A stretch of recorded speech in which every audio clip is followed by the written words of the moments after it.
Hi there, Michael P. Atkinson here, curator of the Community Concert Series at UUCC Augusta, here to tell you a little bit about the program coming up on Thursday the 23rd at 5 p.m., a program that I'm calling Winds of Change. It's virtuoso music for winds and piano. It's fascinating because most of the time when you think of chamber music, you think of something like a string quartet, a piano trio, some mixture of singers and voice and strings and piano. But there is a lovely and rich canon of chamber music for wind instruments. In the Baroque era, woodwinds and horns were largely outdoor instruments. Oboes descended from military shawms. Horns were synonymous with the hunt.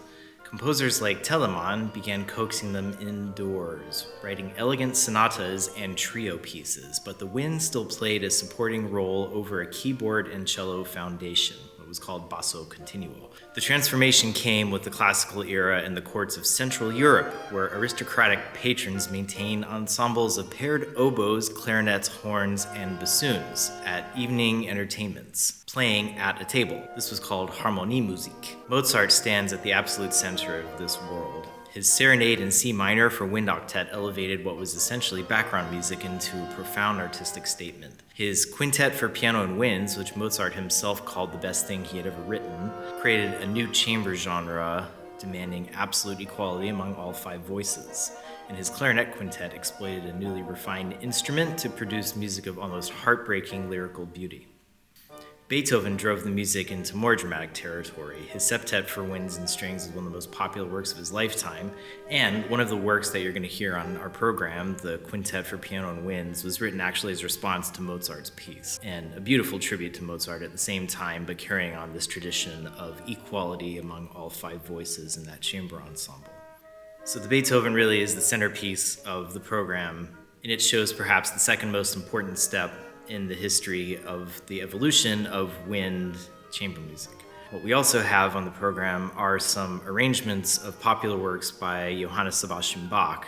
It's also a tradition amongst wind players and wind chamber music to arrange music, kind of taking old wine and putting it into new bottles in this fashion. As well as innovating from the past, we have innovation from the future, from the current day actually. We have three pieces by three living composers, myself, Lindsay Wheel, and Carl Kramer.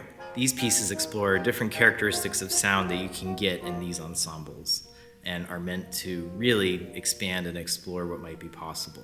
And we also have very fascinating work by Eugène Bozza, who was a French composer and wrote prolifically for winds and brass. In France, there is a tradition of a very high level of music education, and one of the things that you would need to do to graduate from the Paris Conservatory is to play a graduation piece, a piece that was written specifically to test out the technical limits of each instrument. Bozza wrote a large number of these pieces for that purpose, and despite him being a violinist and a conductor, was regarded as one of the most prolific and beautiful writers of wind and brass music. Thank you for watching this short introduction to the program Winds of Change. And I hope to see you on Thursday, September 23rd at 5 p.m. here at UUCC Augusta. Admission is free. Please tell your friends, bring your friends, tell your mom, tell your dad, tell whoever. We'd love to share this music with you.